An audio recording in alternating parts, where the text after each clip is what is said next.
ছাত্রলীগের নিষিদ্ধ ঘোষিত ছাত্রলীগের কিছু কর্মীর করা ফেক ফটোকার্ডের উপর ভিত্তি করে ঢাকা বিশ্ববিদ্যালয়ের শিক্ষার্থী আব্দুল্লাহ আল মাহমুদকে ছাত্র দলের বিভিন্ন পর্যায়ের সন্ত্রাসীরা তাকে হত্যার হুমকি দিয়েছে। এই ফটোকার্ড যখন হয়েছিল তখন এর সাথে সাথে আব্দুল্লাহ আল মাহমুদ ঢাকা বিশ্ববিদ্যালয়ের শিক্ষার্থী সেই ফেসবুক পোস্টের মধ্যে ক্লিয়ার করেছে এই পোস্টটা সে দেয়নি, এটা হচ্ছে একটা ফেক পোস্ট।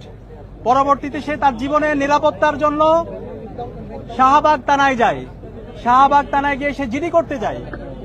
শাহবাগ থানায় জিডি করতে যখন যায় তার সাথে হল সংসদের এবং ডাকসুর বিভিন্ন পর্যায়ের নেতৃবৃন্দরা তার সাথে উপস্থিত হয়।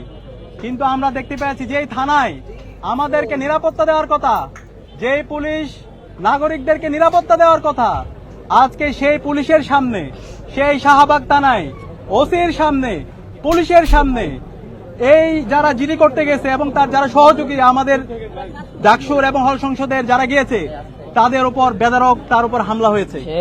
এটা ইতিহাসের একটা লজ্জাজনক অধ্যায়।